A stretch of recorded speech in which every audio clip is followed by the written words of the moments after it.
swimmer's itch. And in our situation, it's a common merganser and a snail, Stagnacola snail, which is very, very common in our waters. It's fairly common in many of the northern waters around here, but not in all. So it likes a little bit of the sand, but my understanding there's millions of it in our water.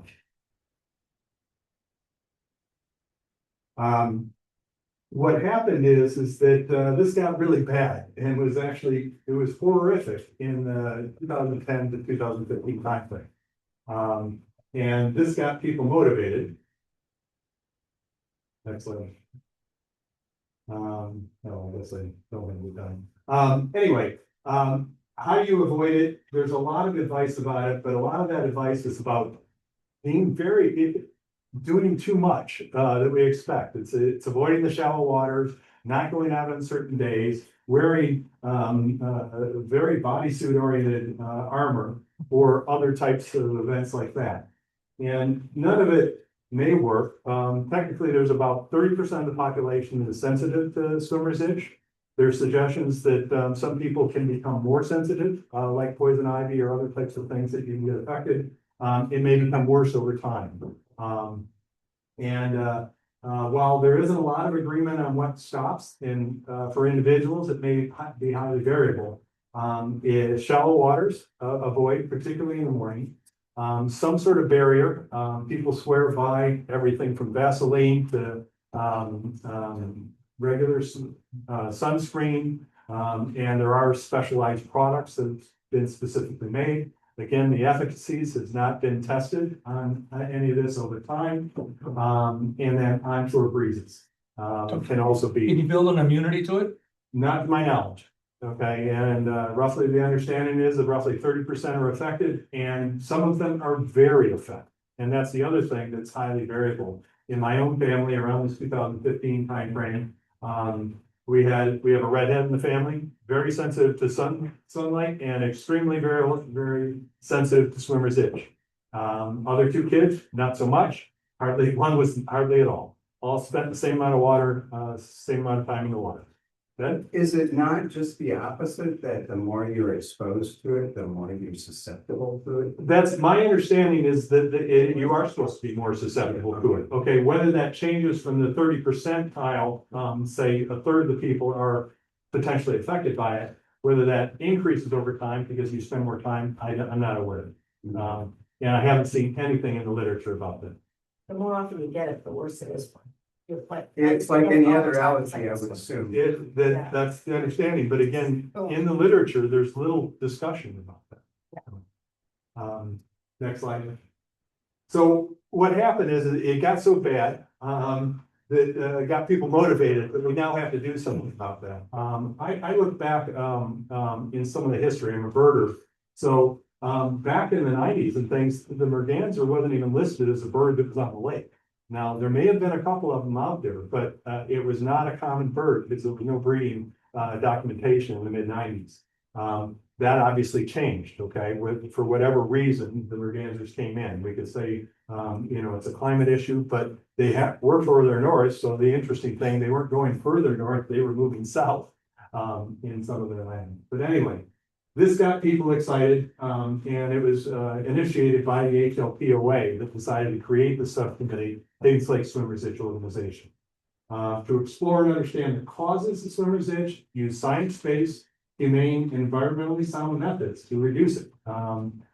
This is trying to get at the points that some of the early recommendations were copper sulfate and copper sulfate and copper sulfate. And then one, that's not necessarily effective. And two, you got to contain it. And three, it's a poison that we don't want to put in our lake. There's a variety of people that are working on this together. This is the team that I work with and talk pretty much on a monthly basis. That also includes our partners, Swimmer's Itch Solutions, Dr. Curtis Blankensborg and Randy DeJohn. Very lucky to have these people as our advocates in this element. What we do, we've broken this down into individual paths in order to say, okay, we aren't just trying to get rid of mergansers, although number 1, 2, and 3 is to get rid of mergansers, okay? Because if we take the mergansers out, we don't care about the Stagnacola snails, okay? It's not a problem if the snails are there and the mergansers aren't, the problem. And the particular merganser we're trying to remove is a breeding pair. The ducklings are the biggest problem, in part because they're in the shallows, but it also, it appears that their, feces has more of the worms in it than even the adults. And, but you also look at where they're playing. The babies are playing nearer the shore, the adults are playing out in the middle of the water. So again, depending on what is going on. In order to document progress or concerns, we do a snail infection rate study. That literally has taken 1,000 of these things, dissecting them and trying to figure out if they're infected. We do a survey, which just says how many ducks and what types of ducks are on the lake. We also conduct additional research, water exposure study. This is among a select group of people that have agreed to tell us their experience with swimmer's itch all through the summer. So it'd be the same person telling us throughout the summer, every time they went in the water, ideally every single time they go in the water, did they or didn't they get swimmer's itch? The reason for that is our website can be highly variable based on awareness or people or other types of things where we are collecting reported cases. But it's not as, it doesn't pass the scientific scrutiny quite like the water exposure should. We have a website for communications and reporting, so people can go there, and we try and get money every once in a while. We just had a nice party last week, so and some of you were there, so thank you. Next slide. Now I'm going to break down and talk a little bit about this stuff, and I'm sorry for this micro slide, but it has a ton of information in it. Is the volume coming up okay? Anyway, the bottom line on that slide, left to right, is red is bad, and that's 2015, I think, was our baseline, and 14, where we had a really bad situation, high levels of swimmer's itch. And once we started removing the mergansers, and it speaks to that, and we'll come back to that. But this line talked about the number of ducklings that we took out. And so from 15, we took out 81, 45, 55, 16, and 14. That effectively removed breeding pairs from the lake. That progress turned all that stuff into that beautiful green that we have. And but unfortunately, for 4 of the past 5 years, we've been unable to move the mergansers, and so that's creating now with getting a problem.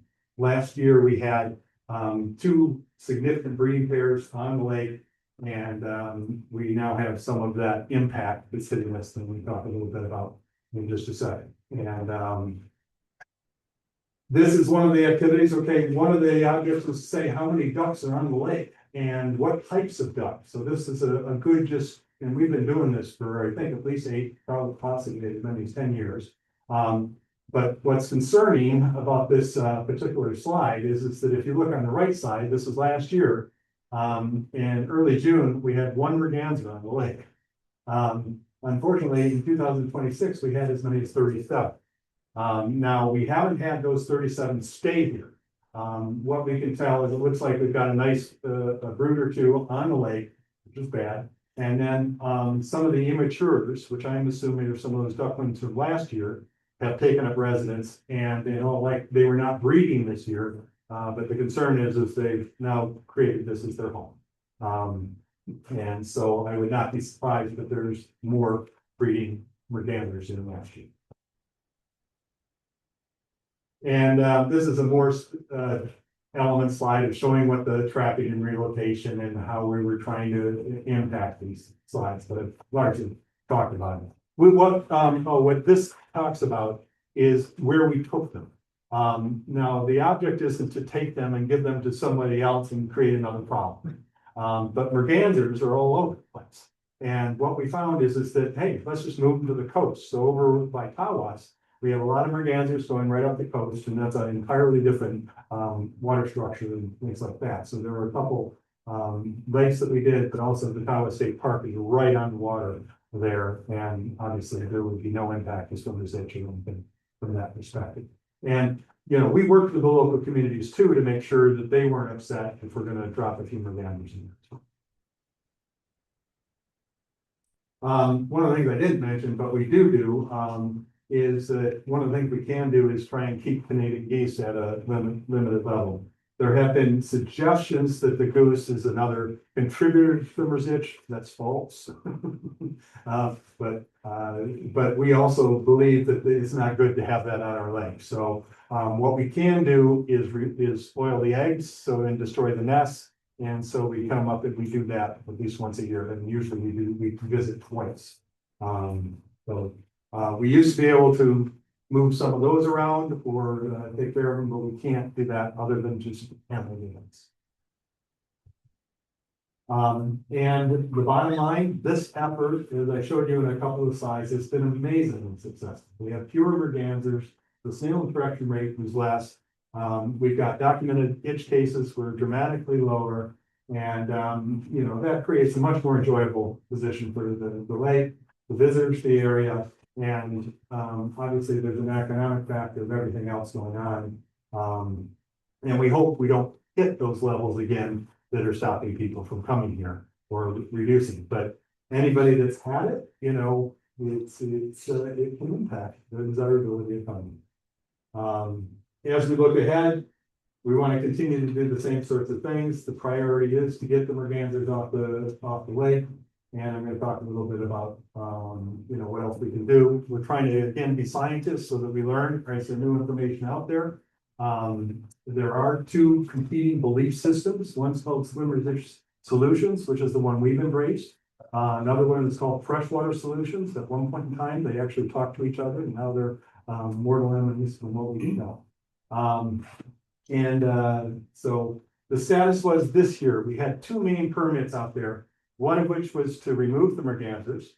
And then we had another group, SIS, that was trying to test an element to treat the mergansers with an anti-parasitical drug that would have eliminated the worm of in the merganser that day, but it could get reinfected. But again, that was going to be a step in the right direction. Both permits were denied. We didn't find out until middle of July, which was very late because it was going to make it almost impossible for us to remove the mergansers with success. And it was rejected due to something that they knew on April when we submitted the permit. So it was very disappointing.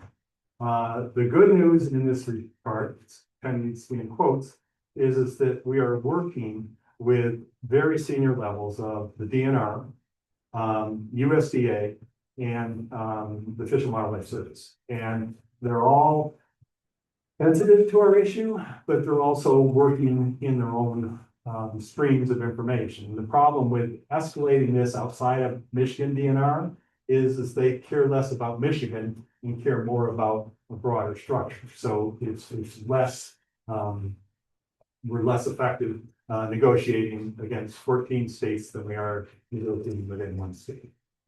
Also, we have made contacts this year, which we hadn't used in the past politically. So we have contacts within Bergman's office, Slotkin's office, and Molinar's office that all have appeared very supportive of wanting to help us move something forward.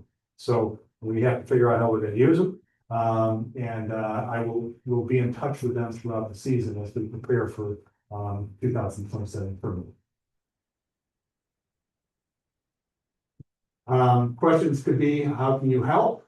First thing is try and avoid swimmer's itch. Try and encourage your family not to have it as best you can. We do have current information, but it is the basics. There's no new information about swimmer's itch, so you have to. It's what works for you. Use it and learn from them. We want you to share your experiences. We are asked continuing to collect report cases on our website. Unfortunately, this year we have more cases than we've had ever for our collection on the website. And it's 2 to 3 times what we had last year. The water exposure study, I believe, will have more communicative, will be a stronger message when I'm communicating with the USDA or Fish and Wildlife Service because it's relative to pure science versus the reports about. On the other hand, we'll use every piece we can. And I was recently just given an email so we can personally send information about our directed complaints to this email, info_r3md@ws.gov. Now, I don't have knowledge at this point what they're specifically going to do with that information, so that's still in my communication loop. But that email we'll be using. And then in addition, we're going to be bringing the others together, like I talked about the politics. But I also believe, I know that Garish has indicated support of writing something up, we've indicated that at one level. As we look for the townships to also be supporting issues about the need for removing. And so we've got to bring everybody together in this message. So that's the high hard ones. And so I'm opening it up to any questions or any redirects. Like I said, the swimmers itch is getting worse this year. It's showing up on both the water exposure study and the reports. The water exposure study used to run around 3% incidence levels of swimmers itch, and it's closer to 15 or 16%. So, What's the merganser and prints here? How long is their lifespan? well, it depends. I honestly don't know what a root breeding pair is, and the problem is it's highly variable. Because, you know, the life expectancy is probably less than 2 weeks.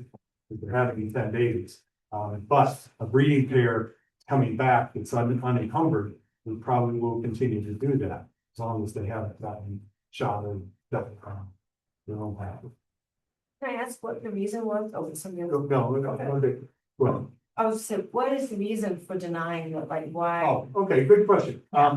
Yeah, I apologies. heard the avian flu. No, I just I- wanted to understand. Covered some things and I forgot a couple other things. Our permits were denied for 2 reasons, okay? I said the project Quantal, which was Dan and Paraset, was denied, due to not being, listed, for mergansers.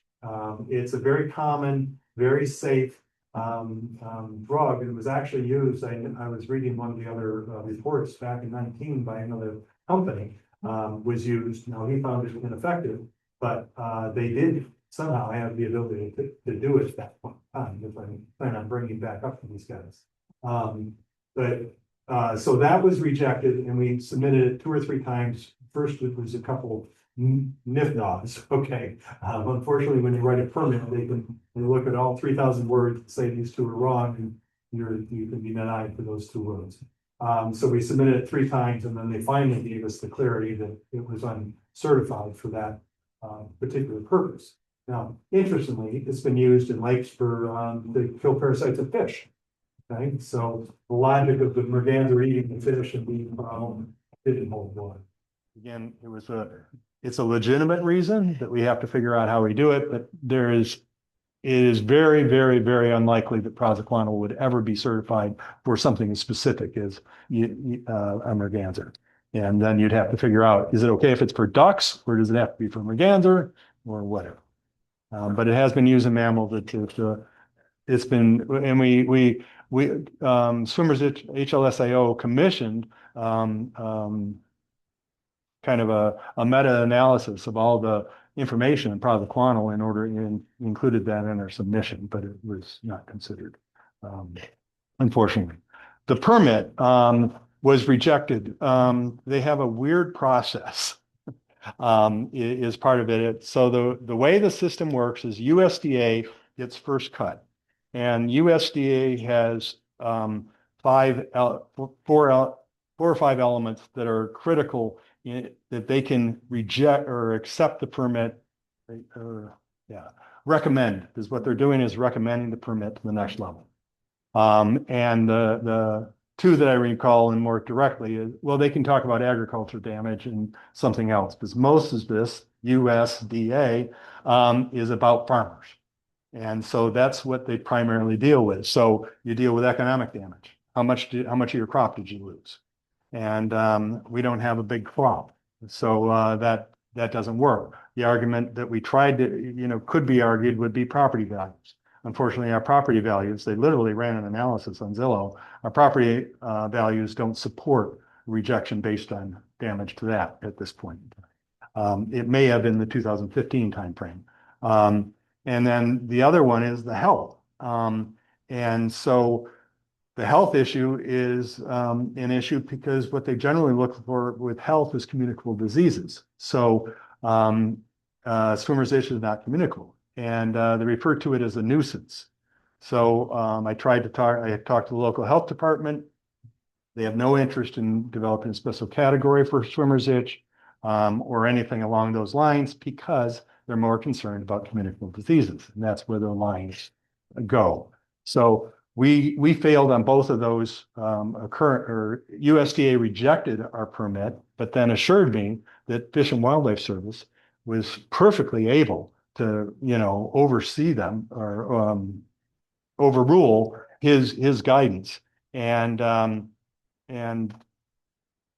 anyway, that became anyway. So we continued to resubmit, and they just rejected based on what the USDA said.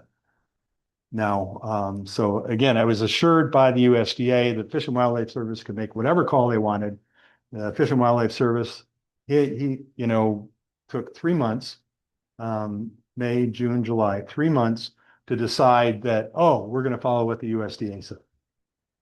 And that's what is what happened. And that's where I'm sitting right now and where we're trying to work with, well, what can we talk about? What are the elements that are going to be more compelling? Confusing because they pulled the permits and got it done. So There is the other side element is there's compete. I alluded to Freshwater Solutions. Freshwater Solutions does not believe moving mergansers is an effective strategy. So we have this group that we have to have this discussion about, okay, it didn't work there, fine. It worked here. Let us do, just because it didn't work over there, doesn't mean you stop what's working. And so we're working on making that a more compelling case. And so that we can break down each of their rejection elements and work around that. Unfortunately, they typically don't tell you those things. Those don't come back and why they rejected the permit or other things that they considered. So only through a good relationship can I listen and hear what they're doing. So then I can hopefully write better permit. And I is we, so I apologize. So we can write a better permit that better reflects all of those concerns that have been that we're hearing through the grapevine. With prospects of getting that's to see the light or see your position next to Okay, I'm an optimist by nature. Okay, I was an optimist up until 7/13 that they might do something positive. I believe that the conversations that we've had are reasonably compelling. But I probably would call it a coin flip. If I was betting right now. What's that? A coin flip. So 50-50. Okay. But I believe with the different tools, and I will know more as I'm going through and having the subsequent conversations with the Fish and Wildlife person in particular, what they think we can talk about. Theoretically, they're going to have a meeting with this other group, Freshwater Solutions, that are going to talk about the issue. I'm advocating that we get an opportunity to have a counterpoint. And I believe that they will allow that to happen. And what I'm hoping is that ours can be afterwards, so I can hear more specifically what they've gone after. But it's a high road because they can hide behind, we don't have economic damage. It's a nuisance. We'll never eliminate it. But if we can have political people speak to it, if we can have a local community speak to the element, as well as some of the public and some of the pictures that I have from the website reports that we have this year, I'm hoping the case becomes more compelling. Duncan? Yeah. Would you repeat your contact information so that people can report? Where would the website? Yep. And our website is hlsio.org, and then there's a report a case, and that would allow someone to say, and what it would have been a good one to pop up, but that grids the entire lake, so it shows you where you have the case. You say what you got, where you got it, how much of it you got. So how many papules they refer to it as. And then you can take pictures and also demonstrate what that is. Because for a while, we were trying to determine, is it or isn't it swimmer's itch? And now virtually everything that's going in there is swimmer's itch. People are not that ignorant. So reported cases on your website or, I'm sorry, on our website, Okay. hlsio.org. okay, And if you want to go directly to the Fish and Wildlife Service, it's that email I gave, which is remember what it is now. Oh, I have it here.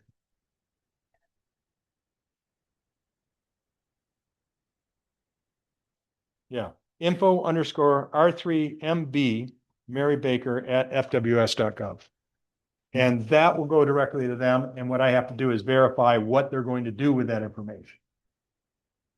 With getting them. Yeah. One quick question. So I saw on the one map in the slide that you have incidents of movers that are on the lake. If you have certain parts of the lake that are have more densely infected areas. We do, and one of the jobs I want to do is to do a better job of mapping that out better, but it's also where we also have the population density of people using the lake. So we have the North State Park, the South State Park, Garish Park, Samoset will all be hotbeds. Because if we get into our individual cottages, then it's, those are smaller dots. They don't have the multiples, because you don't have, 1,000 people visiting over the summer. Point Detroit. Point Detroit. Yeah, you said it was bad over there this year. Charlene, you wanted to add? Thank you. The info. You've heard of the other one? Yeah, Duncan, one other Yeah. question. Are there other lakes affected? Are there other Yes. Yes. swimmers organizations out there Yes. that we are there- partnering with, or at least talking? Are we partnering with them? Are we talking with them? Good question. We've tried to, the issue goes back to this, whatever you want to call it, Hatfields and McCoys. We have Freshwater Solutions and SIS, okay, Swimmers Edge Solutions. And they have dramatically different approaches to what to do. One says, live with it, move on, okay? And the other says, do something about it and get the merganders out of there. We are working in partnership with Crystal Lake in particular, and we've done that over a period of time. They are as upset about everything, and they're, unbelievable that Freshwater Solutions could even say that merganders isn't a solution. And again, I don't know why in the other lakes it wasn't effective. I can have my own ideas, which would be one, the habitat, because the mergansers could find open land where they could just nest, so they never got rid of them. And if you don't get rid of them, you don't have that issue.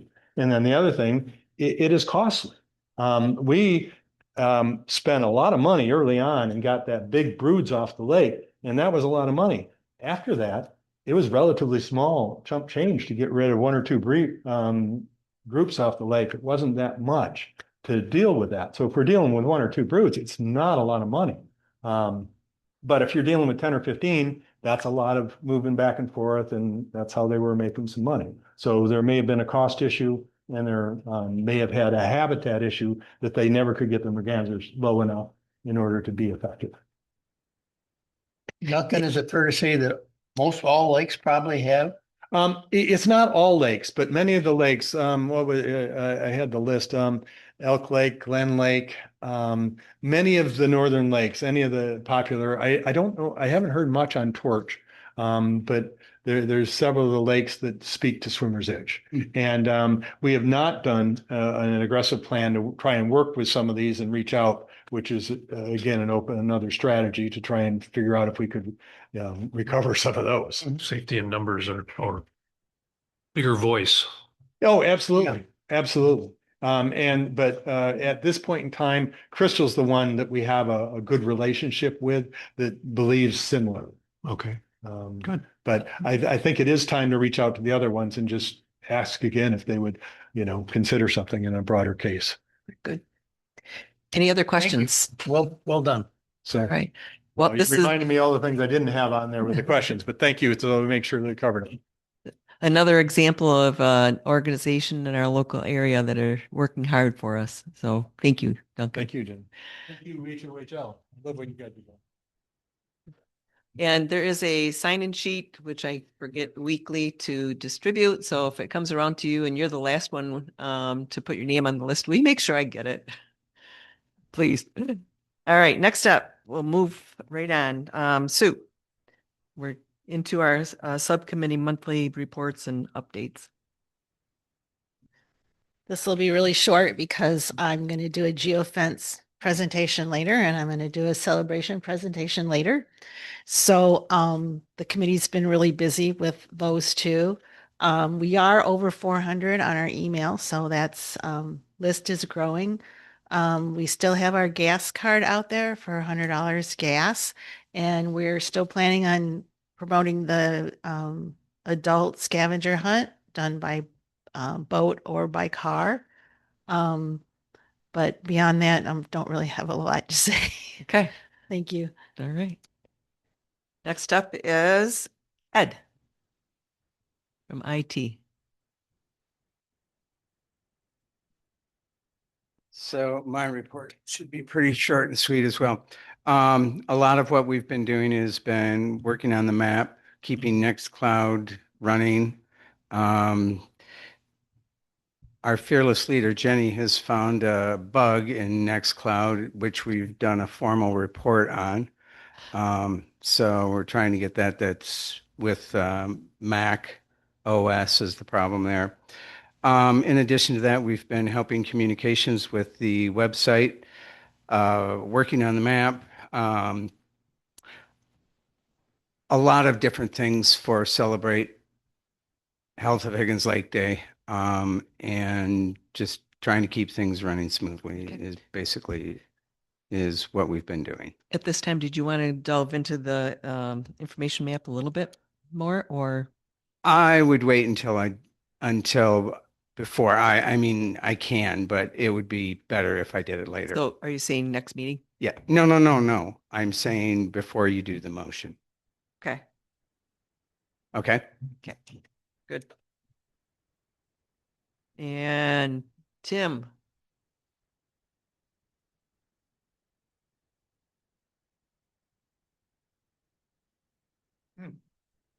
Evening, everybody.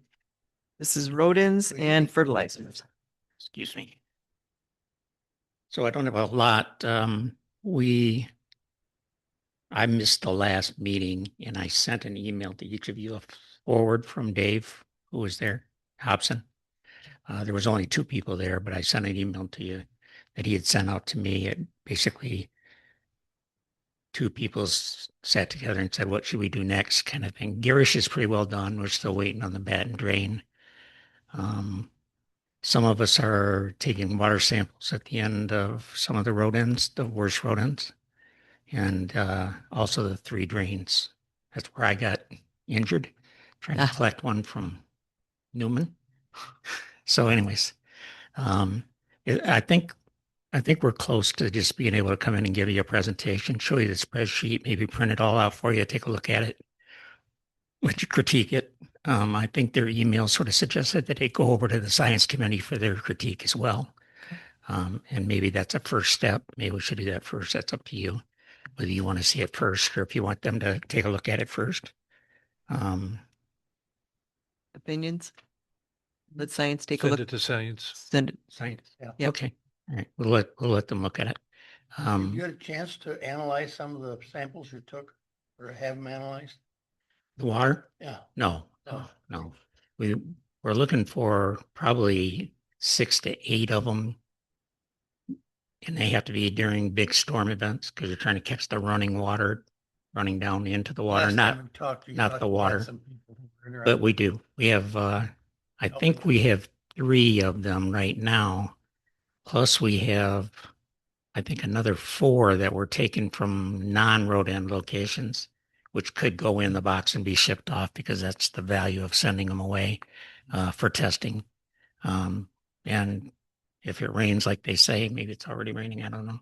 But if it rains again tonight, we'll probably try to get out. It's got to rain pretty hard to get it run off. Because we're trying to catch it right at the end of the road end before it goes into the lake. And you've got to get a decent sample and you don't want to dig in the dirt. You know, there's a lot of things that can go wrong. You've got to have a fairly deep amount of water running into the lake so that you can take that sample.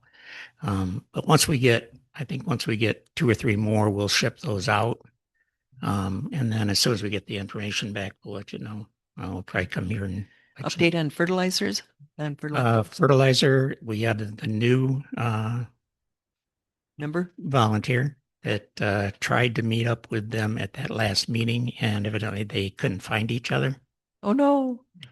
So they both sent me emails saying, I don't know where the other ones were at. You weren't there. Well, I wasn't there. But I just thought I sent her a message that say I wasn't going to be there, that Dave and whoever was going to be there to look for them. And they both said that they talked to the host when they came in Bummer. and said, we're looking for somebody. And they said, well, there's nobody here waiting for anybody. So, but there were. So they didn't meet up. So we're going to meet up again. I'm going to try to set up a meeting with Donna and Jean and myself. And then anybody from the road in committee that wants to sit in and just figure out where we're at, what we want to do, and what we want to come back to you with as to suggestions. Jean just handed me a copy. I've seen the county ordinance against fertilizer with phosphorus.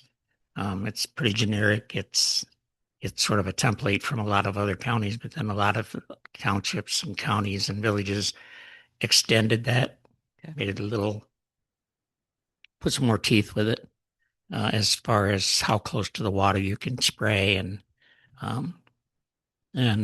expectations of runoff, I think, was the big lead in that. So there's a lot of other areas that have water, lots of water like we do. And I think they take it a little more serious than a lot of places. The counties with one river running through the middle don't seem to have anything. So, but ones with a lot of lakes, a lot of rivers, lots of creeks, they tend to take it a little more serious. So, but again, we'll bring that back to you once we get through and review the ones that we've got out there and see if we can make a recommendation to you. 2 notes in regard to fertilizers. They're still looking for additional members. Yeah. And then the second thing, not that I need you to report to that specific meeting, but we are moving our September meeting to September 29th. So just an FYI, in case I forget later.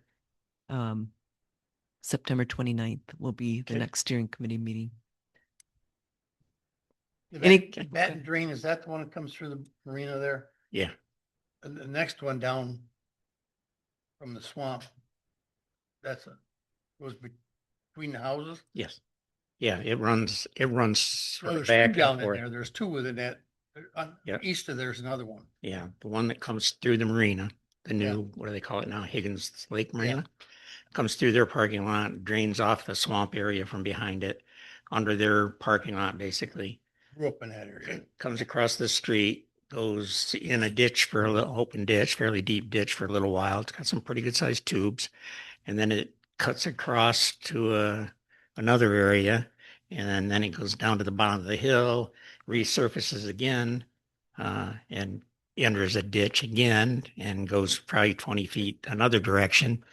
And all to try to get it lined up so that this, I think it's probably it's a downsizing tube because the biggest tube up at the road is probably a 24-inch, but the tube that comes out in the seawalls, the 2 seawalls right between those 2 properties. And I think it's maybe a 12-inch. Yeah. So that'll be an easier one to collect. But you have to have some water flow. That's probably the one that you can collect the easiest without a huge amount of water coming because there's always water draining from the swamp area. It's always brown, by the way, and it's always floating down the shoreline. So it's not pretty water, that's for sure. But then Kennedy's the same way. Kennedy drain lets brown water in too. Not so much the Newman drain, the Johnson Haven. That's fairly clean because it's got a huge settlement tank. So it's a cleaner water. And it's not a flow, it's sort of a flat pipe to store water so it doesn't gush out into the lake. So but once we get that one done, I'll have Dave redo the whole spreadsheet for you. We'll send everybody a copy. We'll print out some copies, come in here and present it to you. So you can see what we have. We'll send it over to the science committee for them to look at. Good. Okay. Questions? No. If anyone has questions from the audience, we have a time later for questions, so if you'll hold them till Ben. All right, Brad?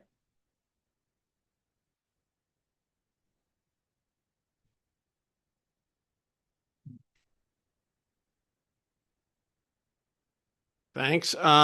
First of all, we had several people from the science committee at the Health of Higgins Lake. What, I forget what you call it, Expo or whatever we had. Celebration, thank you. That some that did kind of had a booth area and took questions. So we were a lot of people did work on that.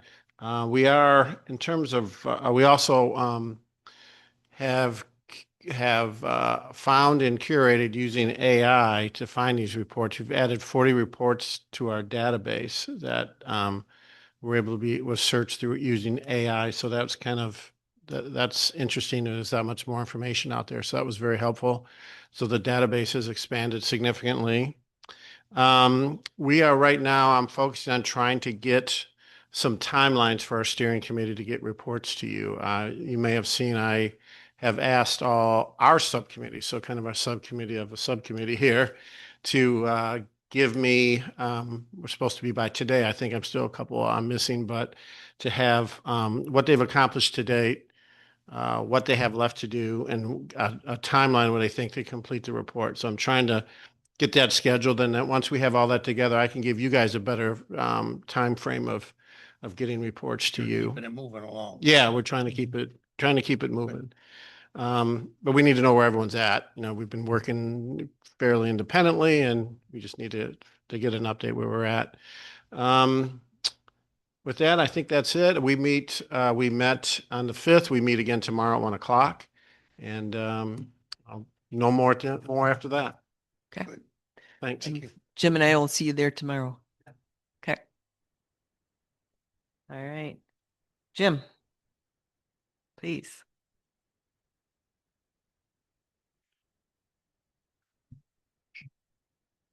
The septic committee officially has had only maybe one meeting, maybe not even one meeting since we were here last. We had a cancellation for a doctor's appointment, and we gave up one of our meeting dates for a joint meeting with the Planning Commission where we went through the septic ordinance, and we had a representative from the Health Department in to answer questions of the Planning Commission. So our focus right now is with the on the septic piece of it is with the Health Department and with the Planning Commission, and specifically with the Planning Commission moving forward from here. The septic committee will be looking at how we can get the ordinance written to include the information about inspections and how that's all going to flow through. We know what we want to do, but as far as the verbiage, the Planning Commission's working on it, and we're going to try to have some input into that and to move that along. In addition to that, there's been some grant activity we applied for. You approved at our last meeting me to go ahead and apply for a grant at the Higgins Lake Foundation. Just as a little bit of an update, that grant was you approved it at $10,000. And as we went through it, and I had a couple of more meetings with the vendor, there wasn't another line item in their proposal that I had originally left out for $6,500.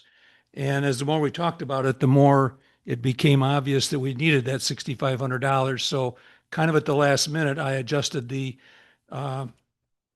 application to the HLF and explained to them what that was all about and why it was an adjustment in it. And they agreed that it was the right thing to do.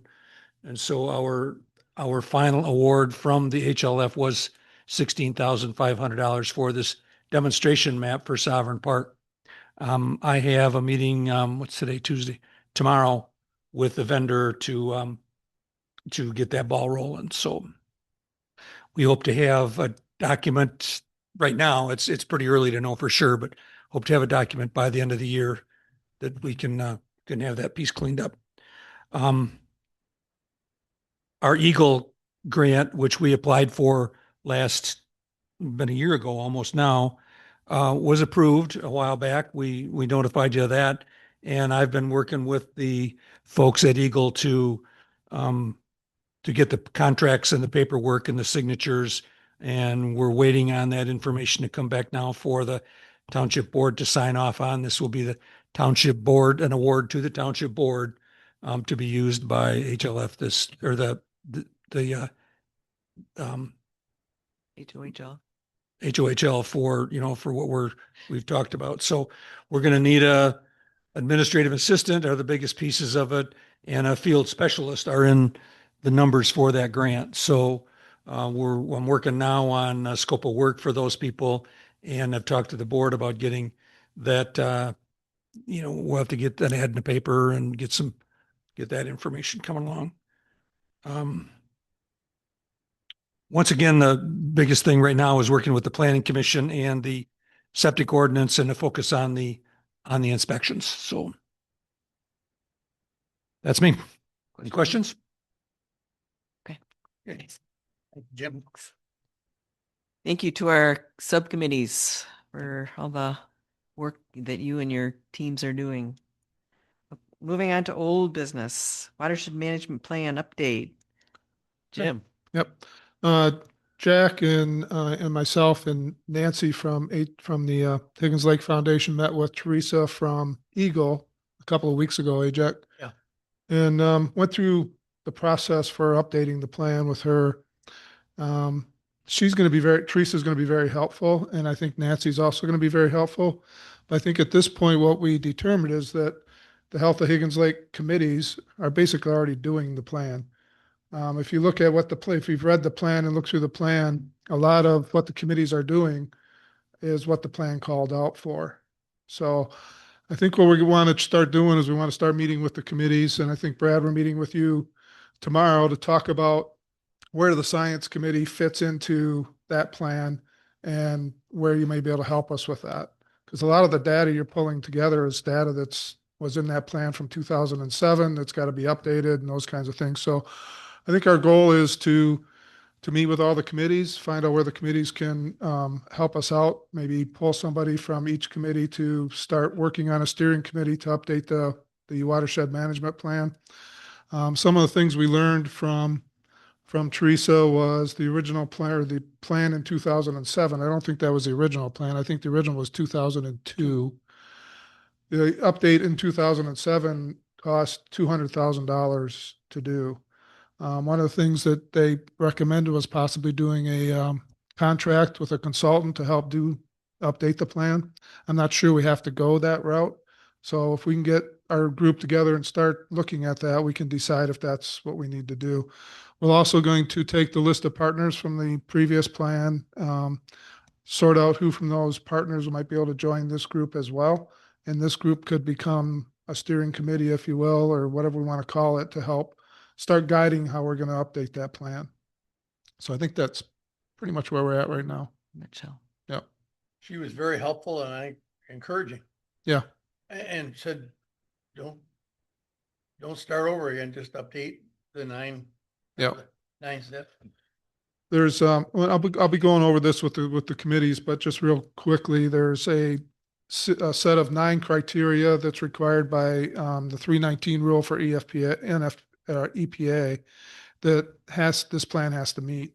And Teresa thinks that our current plan from 2007 already meets that. We just have to update all those sections to meet that criteria. Yeah, and show how it applies to those 9. Right.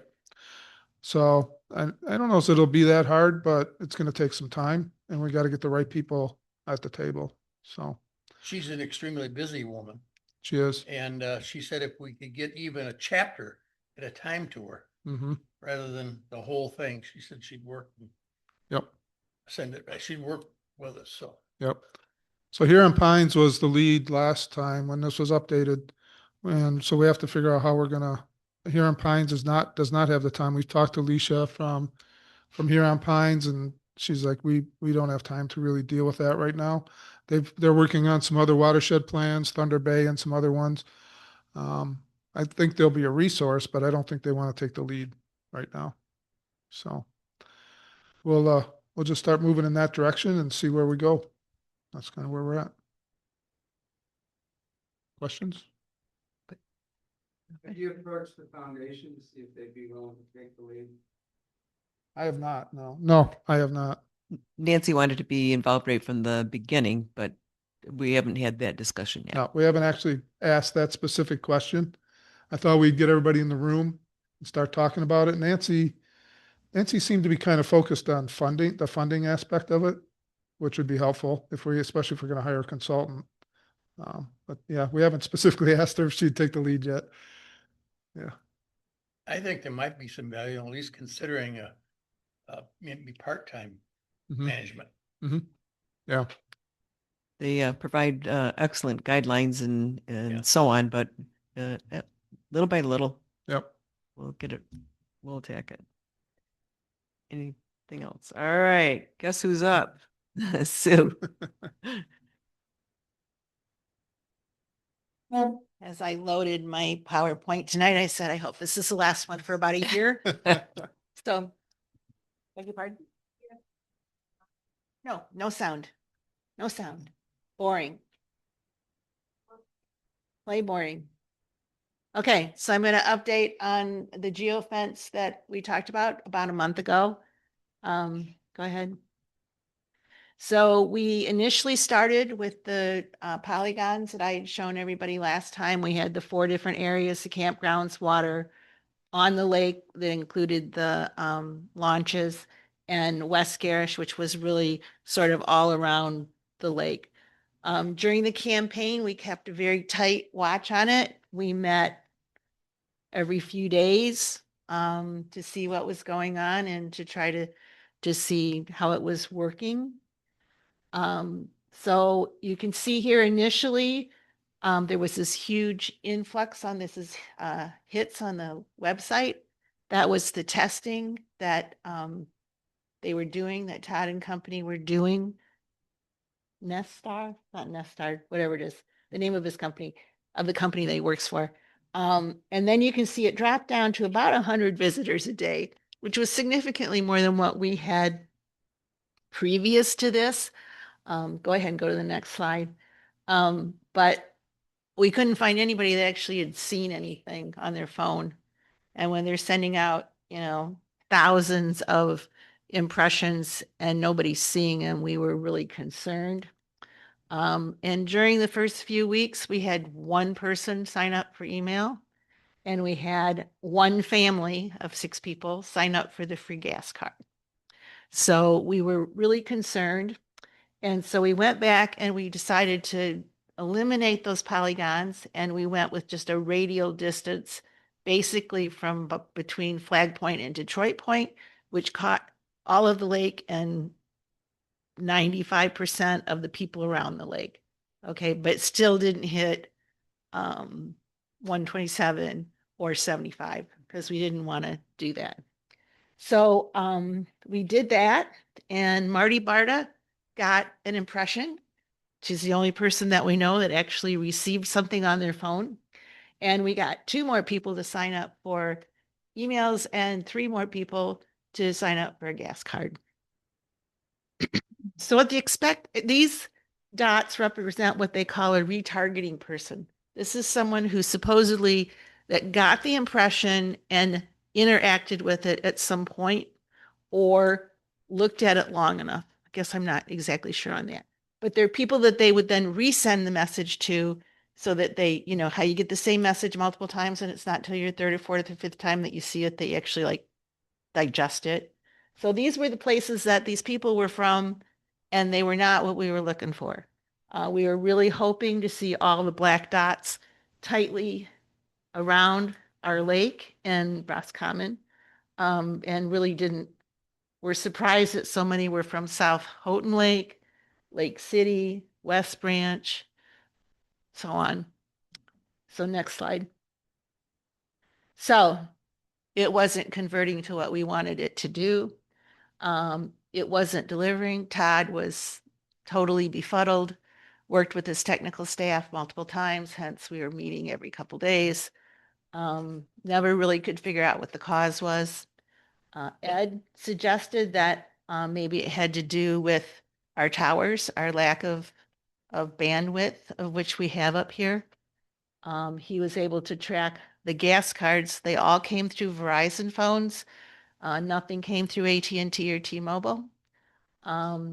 So you could also say maybe our graphics weren't engaging enough. But I sort of think that if you have $100 gas card, that's about as engaging as you can get. Next slide. So we're not doing another month. We halted. We said, no, it's not working here. We may revisit once the other cell tower that's being installed that hasn't been turned on yet comes up. So maybe we'll revisit this in the future. But we're not going to do anything more right now. But we have wonderful content that we're going to deploy on social media. We can put those videos on social media. We can do all of that graphics on social media. So we're going to start pushing it on all of our social media. So this was the final report from Todd. Over 43,000 impressions, 700 visitors, clicks, blah, blah, blah. Not effective. Not what we were looking for. But I appreciate the support to let us try. Right, right. Or Hopefully, Successful. Yeah, hopefully he'll be able to dig into and discover. it would be wonderful if they could figure out why. Yeah. Yeah. Ed, Comment that just because this didn't work the way we wanted it to, doesn't mean it's a bad idea. Right. It just means the technology in the area hasn't caught up with what we're trying. Yeah. This was not the way we did it. It's just the cell towers in the area just are too sloppy. thanks. But a lot of work that It was that a you lot of folks work. put into it, Yeah. and I'm Good glad idea. that we're going to be able to use the Good idea. content Yeah. because you Disappointing. Okay, so it was a busy month. We had our celebration of Higgins Lake on the 8th. We'll go over it by the numbers. We had 10 tables of educational material, recorded 16 videos of kids and people who told us how they loved Higgins Lake. We obtained 25 emails. We had 24 kids do the scavenger hunt. We handed, the foundation handed out over 22 water kits, and there were more than 20 people there, by the way. We gave out over 10 yard signs. We sold 5 t-shirts, and we ran out of hot dogs at 2:30. We went till 3. And there were still people that were like working the booths that were like, man, I would have liked another hot dog, but we didn't do it. Okay, so the overview by observation. The music was wonderful. I think that was really good to bring people in. Jim Anderson was outside by the launch playing music. The Higgins Lake property owner's underwater videos were a huge hit that Fred Swinehart was showing. The interactive map that Ed had was great. People loved, like actually my daughter loved the watershed, Muskegon watershed demo the most. They came in and did that. Invasive species, the MSU people had great handouts, and Jim Barta had all of the invasive species there to touch and feel and smell and do whatever else you wanted to do. The fisheries were really good. And then we also had a model of the Higgins Lake watershed, and we had an underground flow visual, and there was a whole bunch of other stuff. I apologize for anybody that I didn't mention here. So we had a debrief a couple days afterwards, and we got together, and we love the location. We'd like to do it at the marina again next year. We thought we brought in a lot of foot traffic from people going back and forth. And we definitely want to ask Michigan State Extension and Muskegon Watershed back. We tried to get the dash boat this year, but we were too late in asking for it. They were willing to do it, but it was too late to find somebody to staff it. So we want to do that next year. Same situation with the health department. We asked too late, and we would like something from the water management plan to have a booth next year too, to talk about that. And we as a committee felt like we needed to do more pushing of volunteers as we talked with people. We weren't doing the, oh, would you like to be part of this thing, which we want to do more next year. So we have a tentative date of July 31st. And we're going to do 11, but only till 2:30 because that's when you run out of hot dogs. Better get more hot dogs. Well, we're going to get more. We also are planning on more hot dogs next year. but the crowd just sort of really thinned around 2:30 as well. It got really hot too. I think it got really hot too. Yeah.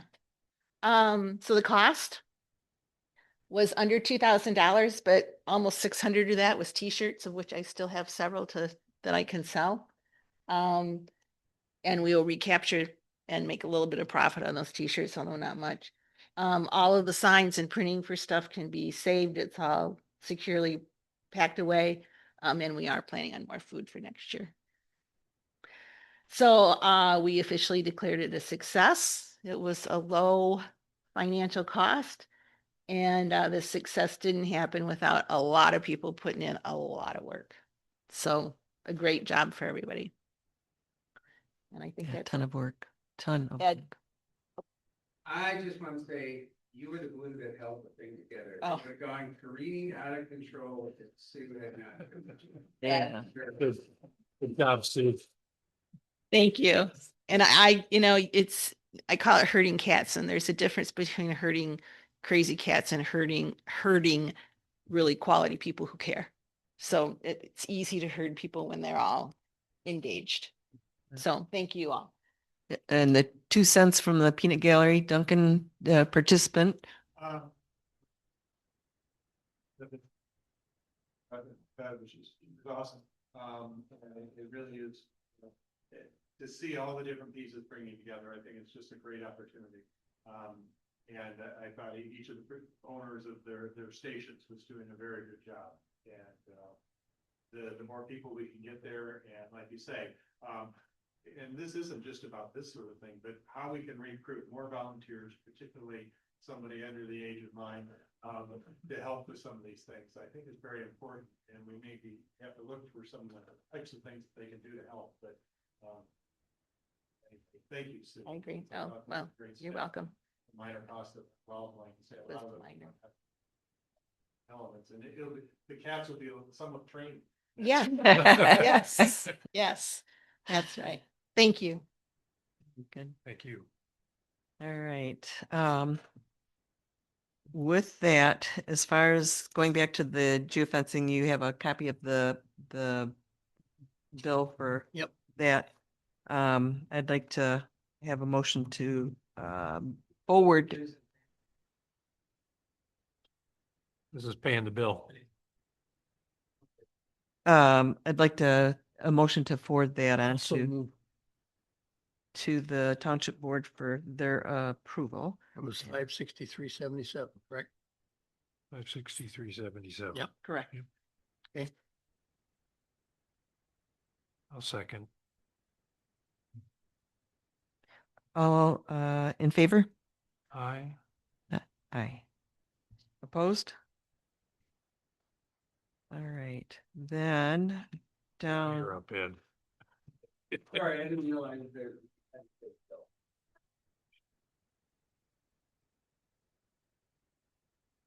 Ed. You're good to go. Would you allow me to share my screen, please?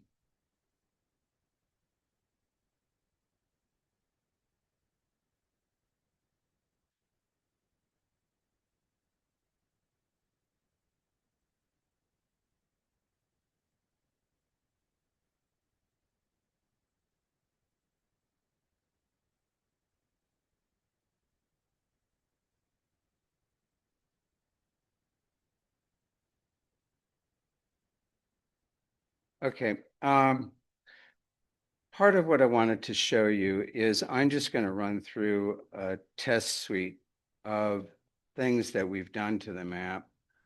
And I wanted to give you an idea of how extensive the coverage is of what the information map will do.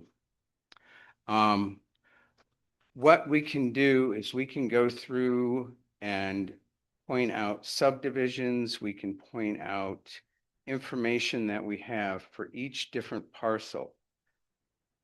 What this that you're seeing right now is it's an exercise that gets done every time the map is released.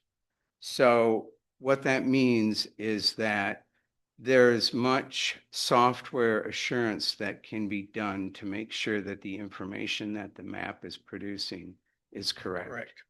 Now, that being said, all software has bugs and all data has errors.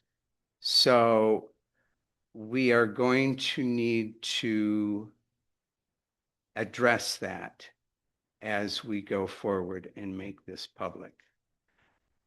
Comments that have been made right now of what you're seeing is that this menu system is too complex for the general public, that there's too much there for people to understand, and that we should possibly make a different menu system. This is great for research. This is great for what the science committee can do. This is great for what road ends will ultimately be able to do.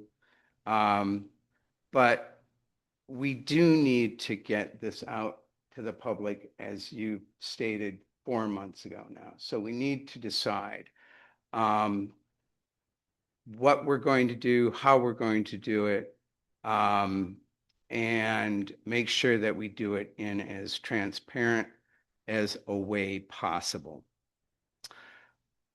Some of the things that we're doing, we've been reaching out to the different organizations, foundation, property owners. We've actually even talked to HLSIO, but we haven't had any real serious discussions with them. One thing that we could do is that if somebody had a swimmer's itch to report or something like that, we could have them click on a spot on the map and it would automatically file a report to the HLSIO website with all the coordinates and everything. You see the orange dots on the screen. That is the HLPOA's dive sites. You can click on each one of those dots and goes through and watch the videos. What you're seeing happen is, if you look over, this is changing different characteristics of what the map is showing. For instance, it's progressing through the years as to when the septics were installed. Once you get prior to 1997, it is amazing how things, what it just was doing is it's going through all the different subdivisions. So you can take and use the map to graphically answer questions that you have about the lake. What I'm looking for is guidance from you folks, communications, septic, and whomever, to what and how we answer questions and what we can do going forward to the public with this. I strongly feel that we need to get this out. I strongly feel that it's about quality, that it's ready to go. This is no longer in the situation of Ed's science project on the weekend. There is a GitHub repository or a GitLab repository to keep track of all the software, to keep track of the database, to keep track of the information that we've received from Central Michigan District Health. We have ways to reproduce the information that we're getting from USGS. For instance, you see the watershed outline. That's not something that we made up. That is from USGS. So I just wanted to let you see this run through to see what and where the map has gone since you folks have last seen it. I think it's Lot of potential. quite a bit improved from where we were. Some of the other things that we're looking for, you know, for instance, and I haven't talked to the foundation about this, but the foundation keeps records of where they've done all their dash harvesting, where they've done all their milfoil harvesting. Wouldn't it be neat to be able to click a button and see where all the, so I'm not looking at this as something that just is HOHL.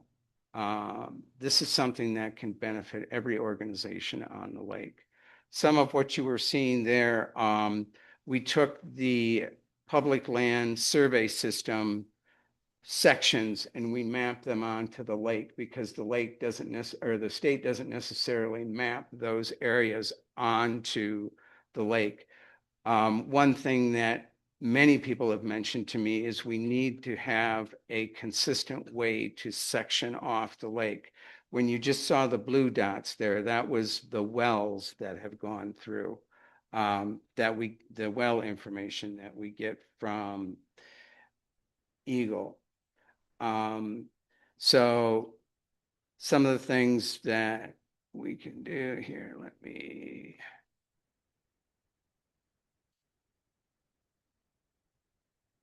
Okay. I gotta click on the right thing. Can't click. So we have the ability to show you the sections, what I was just talking about. We can do what's called quarter processing. And if you zoom in on the quarter processing, we label each specific one.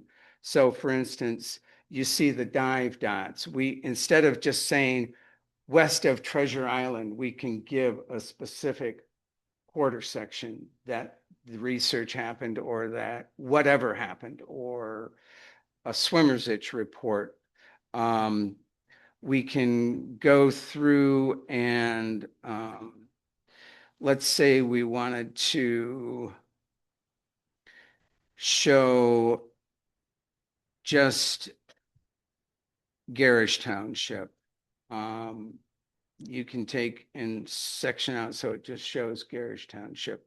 You can do that with all the subdivisions. So with that, those are just some of the things that I wanted to show you. We are looking to take and put more LiDAR information in here.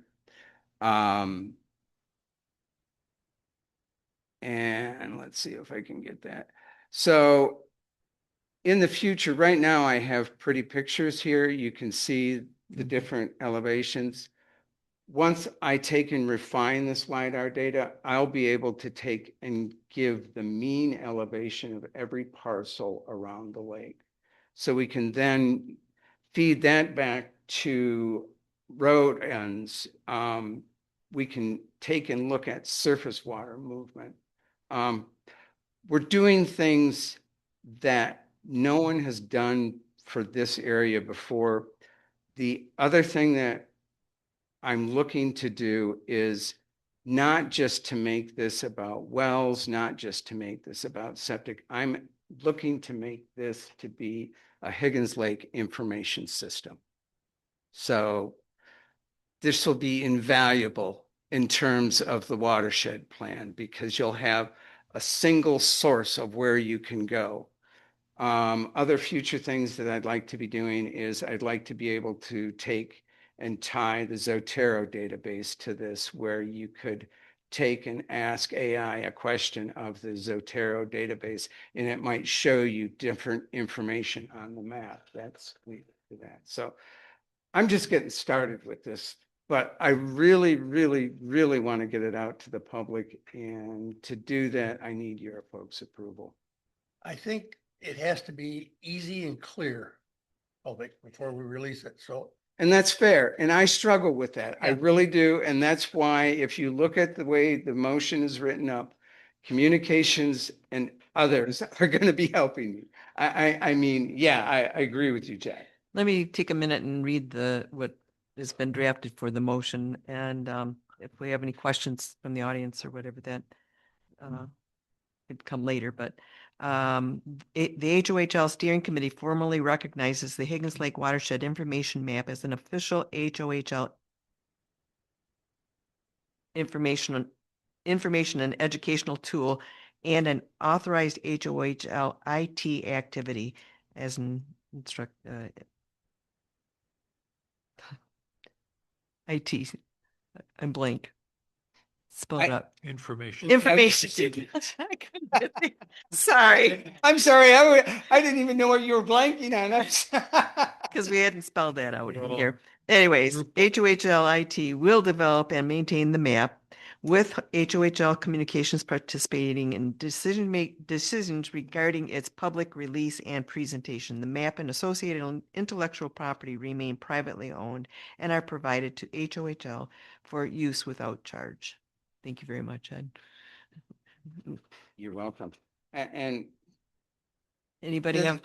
the thing that I would like to say is that I've gotten a lot of ideas and I'm having fun doing this. So it's been a labor of love. It really has been. Well, I thank you. think it can be an excellent tool, but it's just how it's, give a lot of thought on how you're gonna make your first presentation. Sue. I've been the one that's been pushing back on Ed on that it's too complicated, it's wonderful, and it has unbelievable amount of information.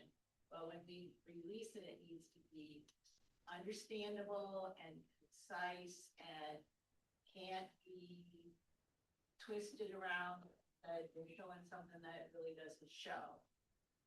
So Ed and I talked a lot, and basically I think what we're talking about during soon, we already did the density map, it's already been published, showing how tight everything is. I think what we want to do is the density map with a who doesn't have anything on file with the Health Department. health department. That view right there. Straightforward and easy to understand. The thing that we always question is that if we make it so you can zoom in, are we gonna be making neighbor angry with neighbor? You know, you don't have anything on your septic. You know, what's wrong with you? So that's still in discussion on, maybe you guys could give us some guidance. Should it be zoom inable so you can actually see it, or should it be like that so you can see whose house is who? Or should it be more that big map of zoom out with it? So yeah, you can go in and see the actual people and what they have and what's there and what's not. Or should it be more like this? Just to show that the general trend is that very few people, you know, what is it, 61% have nothing on record. Actually, it's here. better since we've gotten the last data. It's more like 60-40 and 60 has the data now. But it's still. But So it's level versus allowing people to zoom in and actually see mine and yours and neighbors, then maybe you guys have some comments on that. I think the potential is tremendous here, Oh, God. but again, we don't want to create more of a stir than because I don't want to start a range war. No, well, no, I mean, if you get too much out, people are not going to understand it. And I agree with you, Jack, and that's part of the reason, given the plans that we have for the future of the map, this isn't done. Yeah. We need to start getting this so that people can start seeing it, so that people will want to know what new information is available, so that it's not just a tranche of Right. stuff. right. Yeah, absolutely. Is there the possibility of releasing what you have right now crippled? Yeah, and that's what I'm asking you. Okay. How crippled, because there is no information here that isn't publicly available. It is absolutely aggregated in a way that has never been done before. Right. My But concern, it all is my public. concern is not so much what data is there, it's how to drive this thing. Okay, you know, if Joe Blow decides they want to zoom in on their own property, okay, it's there. But how do you do that? Is that easy? Is that hard? Is that something that, you know, okay, we start out by showing them their tax information and their well information and their septic information and stop there until we know how the public is receiving it. And then we open additional things up. Good point. Again, or do we pilot something, you know, Right. with a select group of individuals to find out how well or how easy the interface is, not so much what it shows. Okay, it's how to use it. Yeah, You gotta, you gotta, I've zoomed in on my property. you've right got a there. Swiss Army knife and I only need the two little blades and Can open the it. screwdriver. I only need to know how to open the beer can, right? So my thought is, okay, so do we start small and work our way up? Absolutely. Okay. Please tell me where we start, because Okay, that is what I'm struggling with. Got it. Mhm. That's what I'm struggling with, but I can't struggle with that anymore. We need to get something out. It needs to be more than just a fixed version of it. It can't just be PDFs Gotta be, anymore. yeah, It- interactive. Are you primarily the IT committee? So Well, I don't want to say that, because Jamie Brown is the other person, and Jamie has been a tremendous godsend to me. well, I it sounds mean, like Sue has too. Pain in the butt, but she's been there, hasn't she? so Burr in the saddle. let's just say, one of our sessions, I was afraid that Sue was going to grab a cue stick off my basement wall and beat me to death. So yes. Sue, I'm glad you refrained.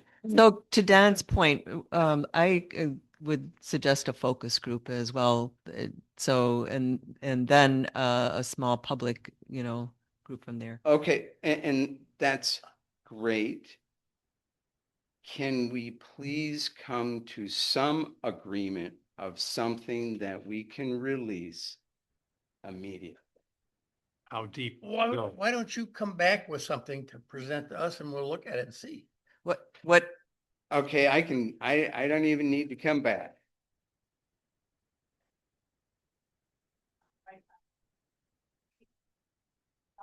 The static dead PDF of the properties that have no information, and then have a word about how many people don't have any information in the health department, and support Irish Township septic ordinance.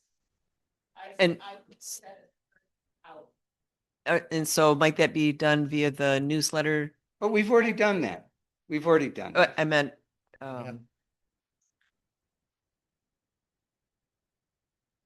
the side by side is what I was,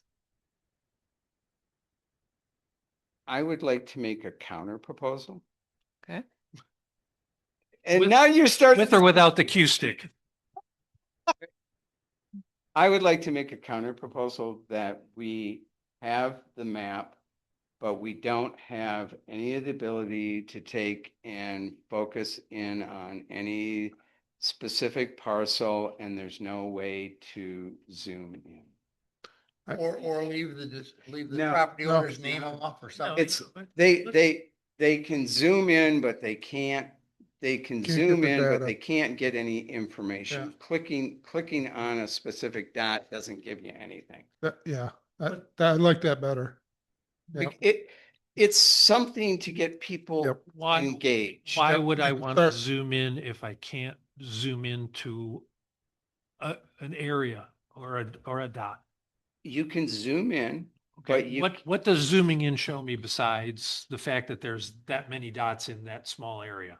so what you know is, when this is kind of hard because Zoom is taking and the legend here, whatever color dot is, Okay, that shows how many parcels there are per 180 acre area. Okay, so if you look, these areas out here, these dots are all green. The reason that they're green is because the density in those areas is far more limited. And maybe we would allow them to take and look at the density calculations.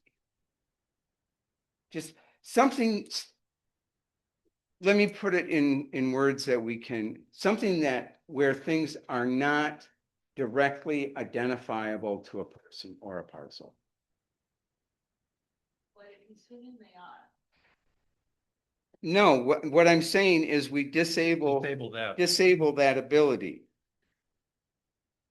Yeah, the information. You can't do that anymore, but you still can zoom in. Right. But what, Who but owns what, it? But you can't see anything about. but I can't see anything about the third house. The guy. No, this is just density. He's gonna score. Yeah. Yes. And then that's gonna. Okay. Okay, then, yep. So, It gives them a chance to play with it a little bit. yes. Yeah. Yeah. I think that's what we need to do. And in terms of in terms of what information we have and what information we don't have, it's the next step. Yep. And we figure out how to do that. Fair enough. Baby steps. That's where the focus group. Absolutely. Yes. Yeah, I mean, You're like I doing a said, tremendous job and I know it's, you're feeling being squashed down, but No, I think that's the way we have to go. I'm so without going into my nerdiness too much, I struggle with how much we should put out there and how much we shouldn't. But what I don't struggle with is that we have to somehow get something out and we need to start doing it now. We've been talking about, you've directed that we need to get it out 4 months ago, and we were talking about it 3 months before that. So it's All right, we're gonna need to move on. Did I get the hook? If Okay. you don't mind, Ed. No, I don't, not I'm at just all. looking at our time. Can- Thank So you. can I ask a question? Sure. Real quick, please. So the committee, so they come with you and want just specific things from that map? No one has, well, communications have, they put the density, the original density map Mhm. out. There has been things that the septic committee has been using it. The other thing that I didn't mention is in addition to this, you remember the spreadsheet that Jim Osling showed? When the That's in map there. gets generated, that spreadsheet gets generated from the same data.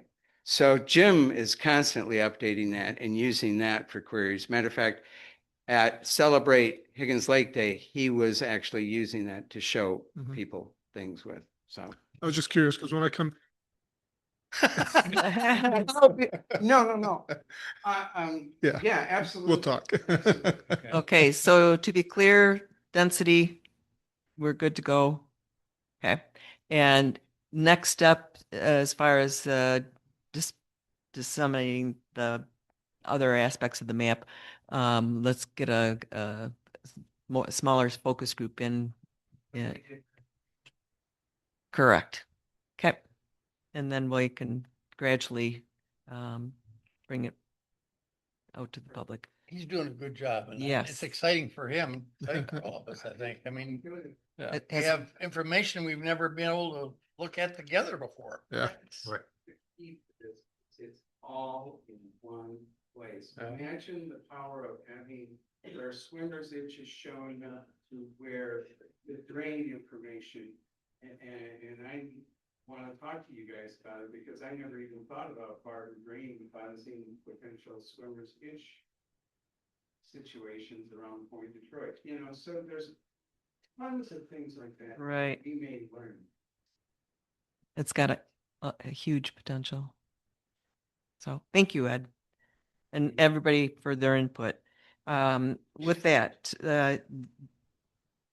if you've had a chance to review that motion, Also move.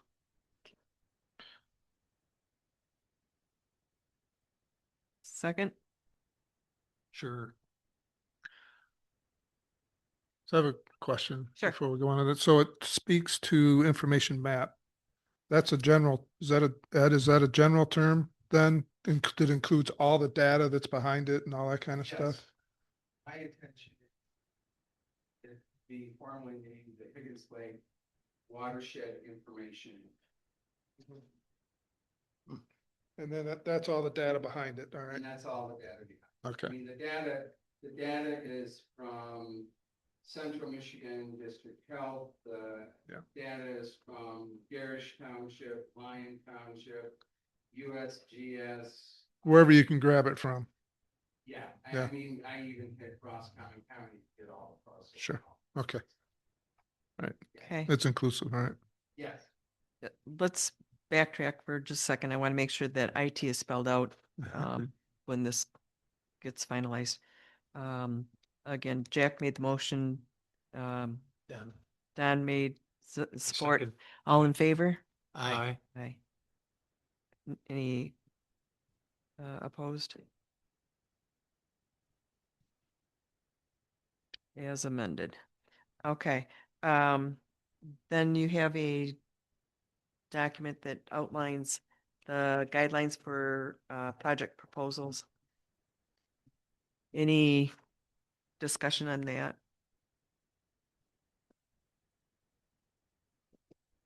To our audience, the different committees are presenting projects just like what I just showed. And sometimes there are costs involved and they're looking to get support.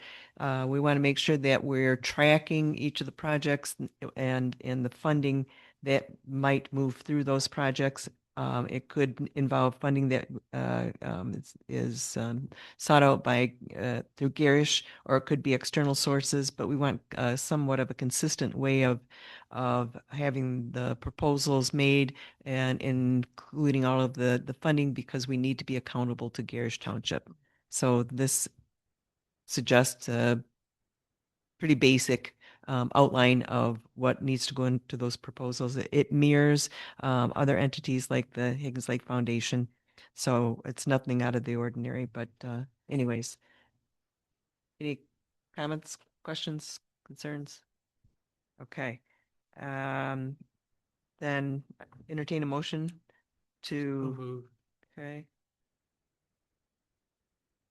to approve the guidelines as presented.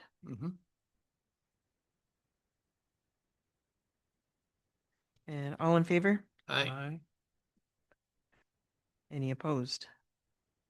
Okay. New business, anybody have anything for that line? Okay, open for public comments. Limit 3 minutes. Anybody? And announcement, again, next meeting will be September 29th at 7 PM.